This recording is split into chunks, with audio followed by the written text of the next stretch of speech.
అవసరమో ఏది అనవసరమో యోచన చేసి ముందుకి అడుగు వేయు అని ఒక సూచనని తెలియచేసేటువంటి ఆదాయ వ్యయాలు.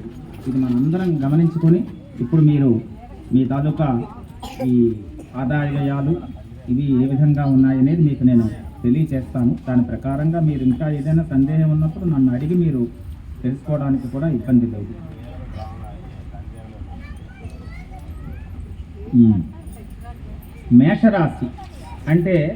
మేషరాశి అంటే అక్షరాలు చదువుతున్నాను, దాన్ని బట్టి మీరు అర్థం చేసుకోండి.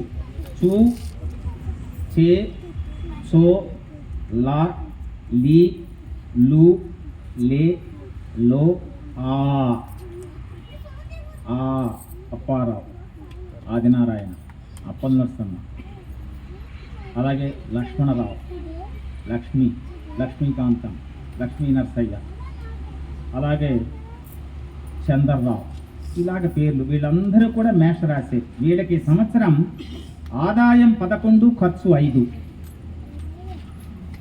గౌరవం 2, అవమానం 4. అది ఈ సంవత్సర వీళ్ళ ఫలితం. తర్వాత మేషరాశి చెప్పాను. తర్వాత వృషభ రాశి. వృషభ రాశిలో ఈ, ఊ, ఏ, ఓ, వా, వి, ఊ, వే, ఓ అంటే ఈశ్వరరావు, అలాగే వాణి, వరలక్ష్మి, అలాగే వెంకటేశ్వరరావు, ఇలాంటి పేర్లున్న వాళ్ళందరూ కూడా వృషభ రాశిలోకి వస్తారు. అంటే రోహిణీ నక్షత్రం, మృగశిర నక్షత్రం 2 పాదాలు, కృత్తికా నక్షత్రం 3 పాదాలు, ఇవన్నీ వృషభ రాశిలోకే వస్తాయి. ఈ వృషభ రాశి వారికి ఆదాయం 5, ఖర్చు 14, రాజపూజ్యం 5, అవమానం 4. తర్వాత మిథున రాశి. మిథున రాశి అంటే కు, ఖం, గా, ఛ, కూర్మారావు, కూర్మనాథ్, కుసుమ, కే, కో, హా, కో అనే అక్షరం, హా అనే అక్షరం, కే అనే అక్షరం, ఇవన్నీ కూడా మిథున రాశిలోకే వస్తాయి. ఈ మిథున రాశి వాళ్ళకి ఆదాయం 8, ఖర్చు 11, రాజపూజ్యం 1, అవమానం 7. మిథున రాశి వారందరికీ.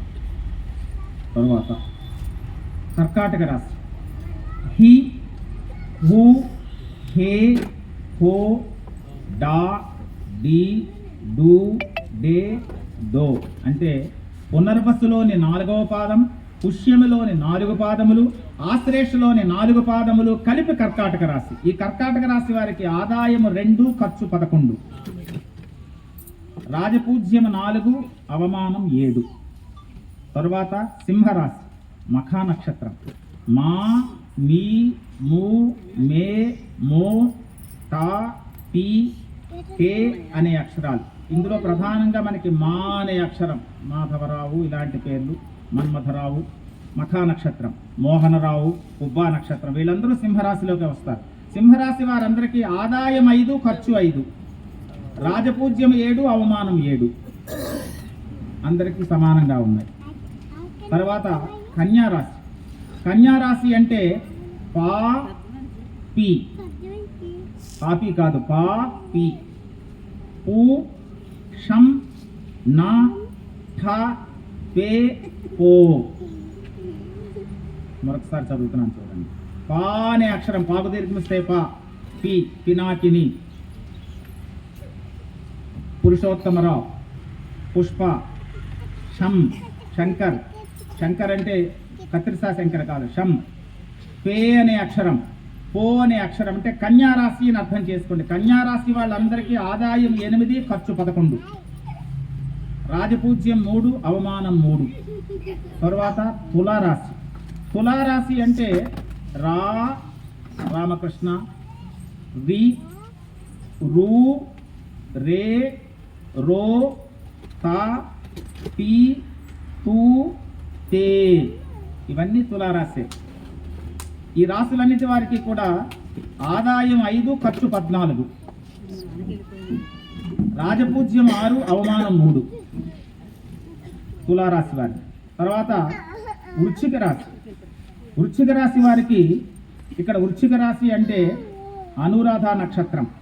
నా, నీ, ను, నే, నో, యా, ఈ, యు అంటే ఇక్కడ విశాఖ నక్షత్రంలో 4వ పాదము, అనురాధ నక్షత్రం 4 పాదాలు, జ్యేష్ఠ 4 పాదాలు కలిపి వృశ్చిక రాశి అవుతుంది. ఈ వృశ్చిక రాశి వారికి సంవత్సరం ఆదాయం 11, ఖర్చు 5, రాజపూజ్యం 2, అవమానం 6. తర్వాత ధనురాశి. ధనురాశి అంటే ఏ, యో, బా, బి, బు, ధ, భ, డ ఈ మూల 4 పాదాలు, పూర్వాషాఢ 4 పాదాలు, ఉత్తరాషాఢ 1 పాదం, ఇవన్నీ ధనురాశి. ధనురాశి వాళ్ళకి ఆదాయం 14, ఖర్చు 11, రాజపూజ్యం 5, అవమానం 6. తర్వాత మకర రాశి. మకర రాశి అంటే గో, జా, జీ, జూ, జే, జో, ఖ అంటే ఉత్తరాషాఢ 3 పాదాలు, శ్రవణం 4 పాదాలు, గా, గీ అనే ధనిష్ట 2 పాదాలు కలిపి మకర రాశి అవుతుంది. మకర రాశి వారికి ఆదాయం 2, ఖర్చు 8, రాజపూజ్యం 1, అవమానం 6. తరువాత కుంభరాశి. కుంభరాశి అంటే గు, గే, గో, సా, సి, సు, సే, సో ఇవన్నీ కుంభరాశిలోకే వస్తాయి. ఆదాయం 2, ఖర్చు 8, రాజపూజ్యం 4, అవమానం 2.